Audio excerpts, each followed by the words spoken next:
राधे राधे। जय श्री कृष्णा।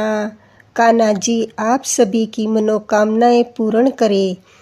कान्हा ऐसे बसो मेरे मन में, जैसे तुलसा बसे आंगन में। कान्हा ऐसे बसो मेरे मन में, जैसे तुलसा बसे आंगन में। जैसे फूलों में खुशबू है बसती, पर हमको नजर नहीं आती। ऐसी खुशबू बसा दो मेरे मन में, कोई देखे ना तुमको हम में। ऐसी खुशबू बसा दो मेरे मन में, कोई देखे ना हमको तुम में। कार्तिक स्नान में हमें पीपल पथवारी की कहानी भी सुनी जाती है। पीपल पथवारी की कहानी सुनने से जीवन में कभी अन्न धन की कमी नहीं रहती। आइए मैं आपको पीपल पथवारी की कहानी सुनाती हूँ। एक बुढ़िया थी, उसने अपनी बहू से कहा कि जा तू दूध दही बेच के आ। वह बेचने चली गई। रास्ते में औरतें पीपल पथवारी सींच रही थी। उनको सींचता देखकर बहू ने पूछा कि तुम यह क्या कर रही हो? औरतें बोली कि हम पीपल पथवारी सींच रही हैं, इससे अन्न और धन की कभी कमी नहीं रहती। बिछड़ा हुआ पति भी मिल जाता है। बहू बोली ऐसी बात है तो तुम तो पानी से सींचती हो, मैं दूध से सींचूंगी। बुढ़िया की बहू रोजाना दूध और दही बेचने नहीं जाती।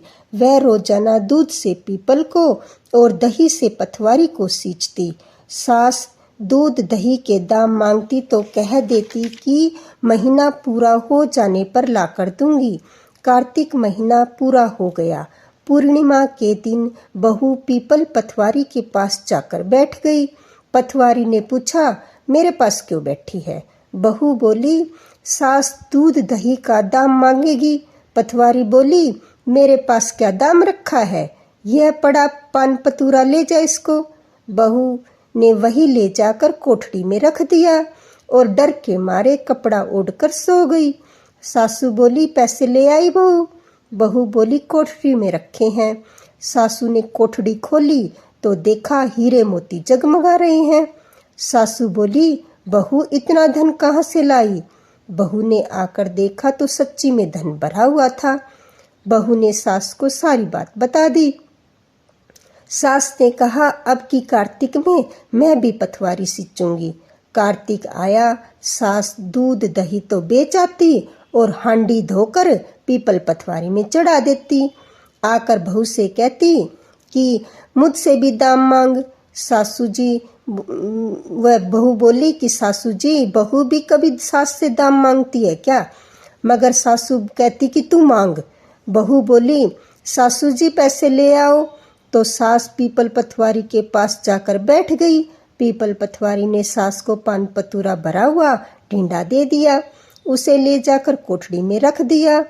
बहू ने खोल कर देखा तो उसमें कीड़े मकोड़े बिलबिला रहे थे। बहू ने सासू से कहा, सासू जी यह क्या है? सास ने आकर देखा तो बोलने लगी, पीपल पथवारी तो बड़ी भेदभाव करने वाली है। बहू को तो धन दिया, मुझको कीड़े मकोड़े दिए। तब सब बोलने लगे कि बहू ने तो सच्ची भावना से पीपल पथवारी सींची थी और तुम धन की भूखी थी, इस कारण सींचती थी। इसलिए हे पथवारी माता, जैसा बहू को दिया वैसा सबको देना, जैसा सास को दिया वैसा किसी को मत देना। जय हो पथवारी माता की। बोलो कृष्ण भगवान की जय, विष्णु भगवान की जय। आप सबने कार्तिक महात्म्य अध्याय 1 सुना। अब आप कार्तिक मास के अध्याय 2 की कथा सुनिए।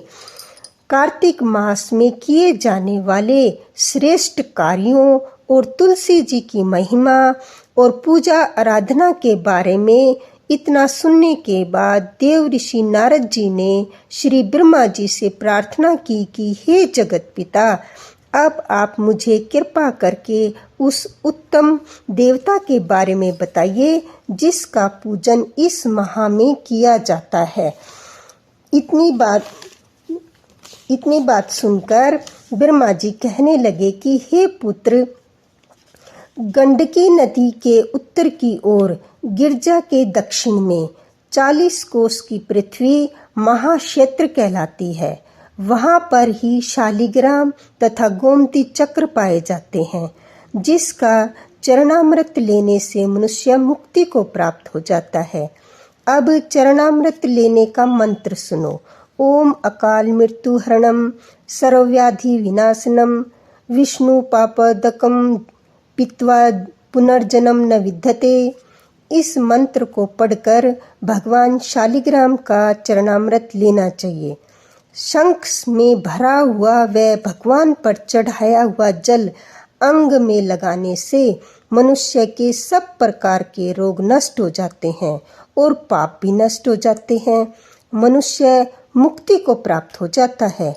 जिस गोमती में एक चक्र हो उसको सुदर्शन, जिसमें 2 चक्र हो वह नारायण, जिसमें 3 चक्र हो वह अच्युत्य, 4 वाले को जनार्दन, 5 वाले को वासुदेव, 6 वाले को प्रद्युम्न, 7 वाले को संकर्षण, 8 वाले को नल कुंबर, 9 वाले को नवव्यूह और 10 वाले को दशावतार कहते हैं। इसके दर्शन मात्र से मनुष्य मुक्त हो जाता है।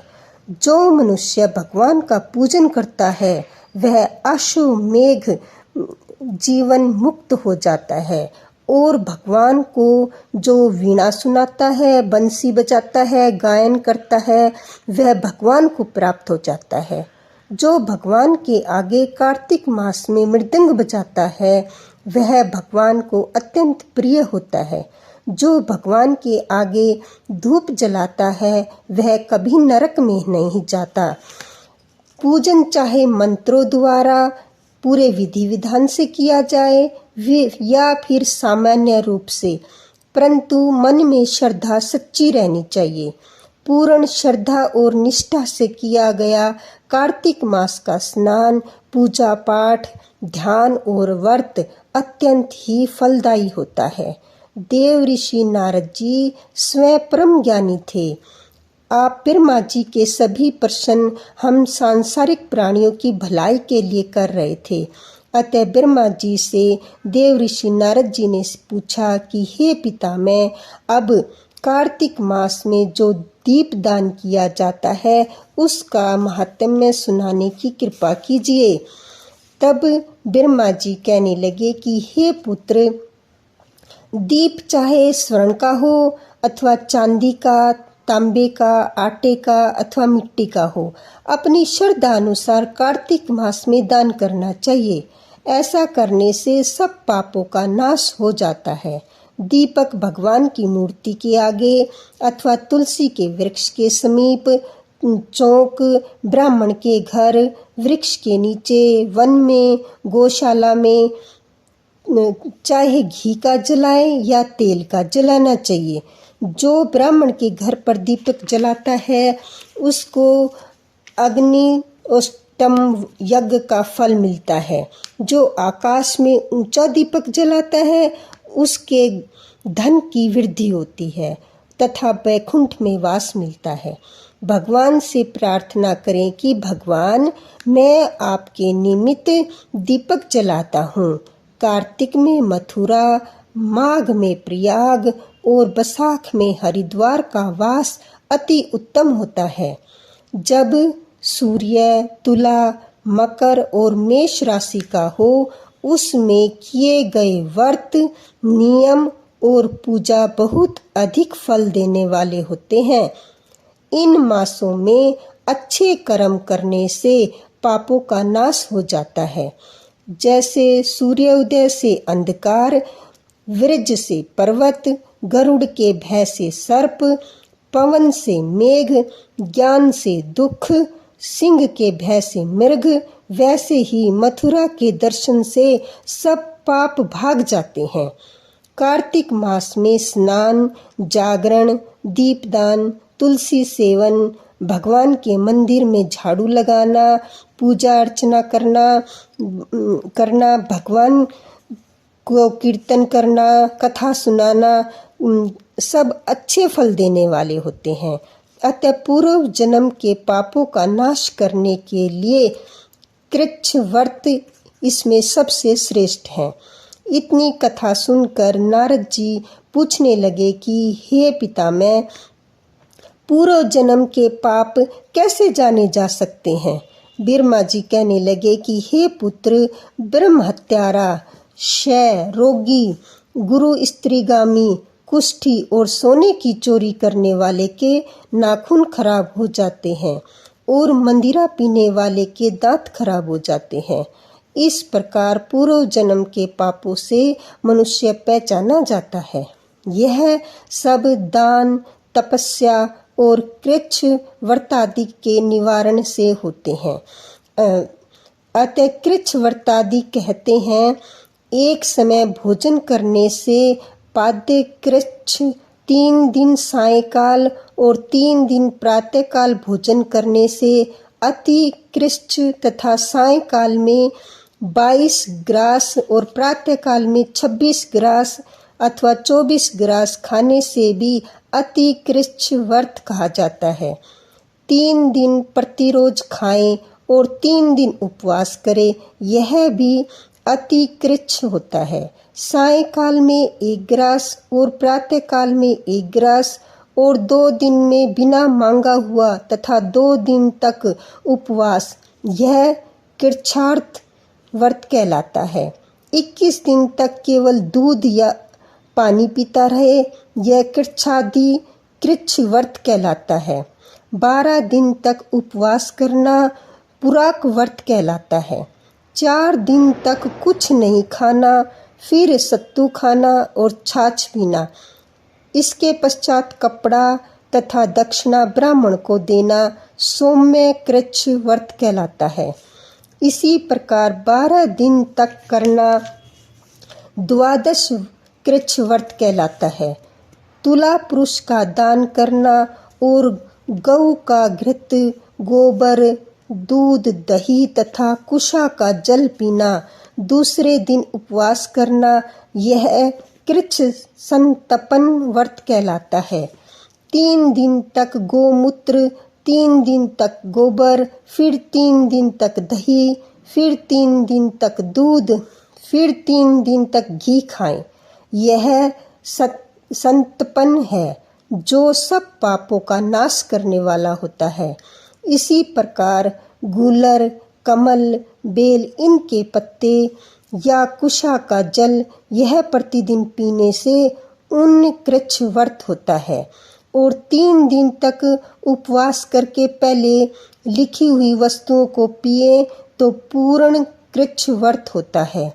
यदि तपा हुआ दूध, घी, जल 1-1 प्रतिदिन पिए और 1-1 दिन उपवास करे तो इसे तृप्त कृच्छ व्रत कहते हैं। जल, दूध, घी यह तपा कर 3 दिन तक पिए और एक समय स्नान करे तो यह भी तृप्त कृच्छ व्रत होता है। इसका प्रमाण पानी आदि तोला, दूध 12 तोला, घी 4 तोला होना चाहिए तथा कार्तिक शुक्ला चतुर्दशी को भगवान का पूजन करना चाहिए। उपवास करके उस रात्रि को जल में स्थित होकर यह पेट जल कृच्छ व्रत कहलाता है, जिसके करने से वैकुंठ की प्राप्ति होती है। कार्तिक सुदी सप्तमी को घी खाएं, फिर एकादशी को उपवास करें, यह पैतहम कृच्छ व्रत कहलाता है। इस प्रकार पतामह कृच्छ व्रत करके दिन में भगवान कृष्ण का पूजन करे तो वह तीनों लोकों में पवित्र होकर वैकुंठ को प्राप्त हो जाता है। कार्तिक सुदी षष्ठी से 3 दिन केवल दूध पिए, फिर नौवीं से 3 दिन उपवास करे, यह महेंद्र कृच्छ व्रत करने से दुर्लभ वैकुंठ का वास होता है। 3 दिन तक अन्न खाएं, फिर 3 दिन तक उपवास करें, यह भी पत्र पंचक व्रत कहलाता है तथा इसको वैष्णव कृच्छ व्रत भी कहते हैं। जो मनुष्य एकम से पंचमी तक केवल दही खाए, फिर एकादशी तथा द्वादशी को भगवान का पूजन करे, यह यास्क कृच्छ व्रत होता है। इससे श्वेत द्वीप का वास मिलता है, जो शुक्ल पक्ष की एकम से प्रतिदिन 1 ग्रास बढ़ाता है और कृष्ण पक्ष में 1 ग्रास कम करता है तथा अमावस को कुछ नहीं खाता, यह चंद्रायण व्रत कहलाता है। 1 ग्रास 2 तोले या अच्छी तरह से मुंह में आ जाए, इतना होता है। कृष्ण पक्ष की आदि के और 14 को 5 ग्राम भोजन करके किसी प्रकार एक पक्ष में 240 ग्रास पूरे करता है, यह भी चंद्रायण व्रत कहलाता है। जो गौ के चारों स्तनों का दूध पीता है, फिर 7 दिनों तक 2 स्तनों का, फिर 6 दिनों तक 1 स्तन का दूध पीता है और फिर 3 दिनों तक केवल वायु भक्षण करे, यह सोमपान नाम वाला व्रत सब पापों का नाश करने वाला होता है। गेहूं तथा चावल की कांजी, दही, दूध, घी, पानी और पंचगव्य, यह सब चीजें नियम पूर्वक कार्तिक मास में खाने से साप्ताशक कृच्छ व्रत होता है। इसको करने वाला मनुष्य विष्णु लोक को प्राप्त होता है। बेल, पलाश, गूलर का काढ़ा और गर्म दूध पीकर एकादशी को व्रत करने वाला द्वादशी को पारण करे तो बैकुंठ वासी होता है। जो आदमी तुलसी, सुदी, सप्तमी, अष्टमी, नौमी और दशमी को जल कमल को खाए, फिर एकादशी को उपवास करे, तो इस लक्ष्मी व्रत को करने से मनुष्य लक्ष्मी का पात्र होता है। इसको करने वाला भगवान के बैकुंठ लोक को प्राप्त होता है। प्रातः काल में 4 और साय काल में इसको खाने से शिशु चंद्रायण व्रत कहलाता है। कार्तिक सुदी 14 को विधि पूर्वक ब्रह्मा कूच व्रत तथा गौरी का पूजन करना चाहिए।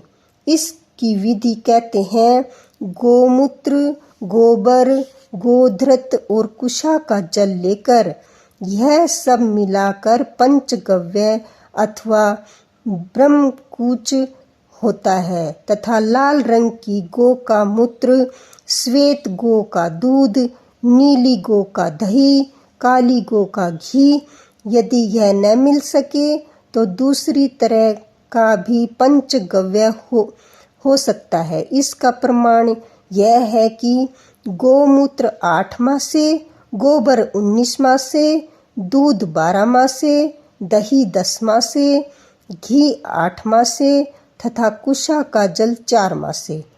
गोमूत्र गायत्री मंत्र पढ़कर लेना चाहिए। गंध द्वारा यह मंत्र पढ़कर गोबर, पथिवा पढ़कर दूध, दही क्रावणों मंत्र पढ़कर दही, तजो मसी मंत्र पढ़कर घी, दव शेयती मंत्र पढ़कर कुशा का जल लेना चाहिए।